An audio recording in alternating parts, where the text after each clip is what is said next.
দেখো গাইস, দেখো রোদের কি তাপ, দেখো ডিমটা কিন্তু অলরেডি ভাজা হয়ে গেছে, মানে পুরো।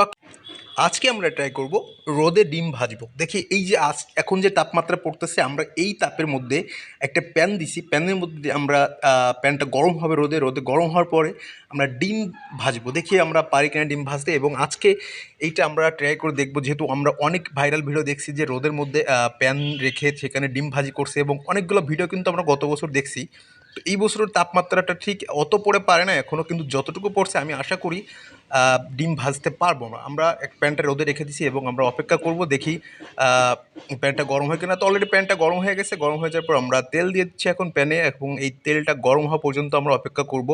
তো দেখা যাক তেলটা গরম হয় কিনা। তো তেলটা গরম হওয়ার জন্য আমরা অনেকক্ষণ রোদে রেখে দিয়েছিলাম, এখানে ভিডিওটা অনেক বড় হয়ে যেত, যার কারণে আমরা এখানে ভিডিওগুলো স্কিপ করে দিছি এবং অনেক ওয়েট করে তারপরে আমরা প্রপারলি তেলটা গরম হওয়া পর্যন্ত আমরা ওয়েট করছি। দেখা যাক তেলটা যদি গরম হয় এবং ডিম ভাজির মতো যতটুকু গরম লাগে ঠিক ততটুকু হিট কিন্তু আমাদের লাগবে, তা না হলে কিন্তু ডিমটা ভাজি হবে না। তো এখানে ভিডিওটা স্কিপ করছি এবং আমরা দেখছি তেলটা অনেক গরম হয়ে গেছে, এই জন্য আমরা ডিমটা আনলাম বাসা থেকে এবং এখানে এখন আমরা ডিমটা ভেঙে দিব।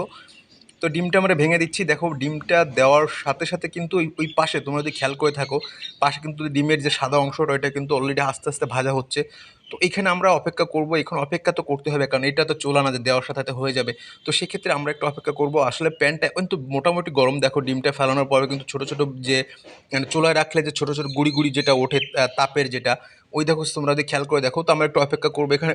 ব্যাস, দেখো ওয়াও, দেখো গাইস, দেখো রোদের কি তাপ, দেখো ডিমটা কিন্তু অলরেডি ভাজা হয়ে গেছে, মানে পুরো কিন্তু ভাজা হয় না, যতটুকু হয়েছে এখানে যদি আমরা মানে আরও বেশি সময় রেখে দিতাম তো আমি আশা করি ডিমটা প্রপারলি কিন্তু ভাজা হয়ে যেত।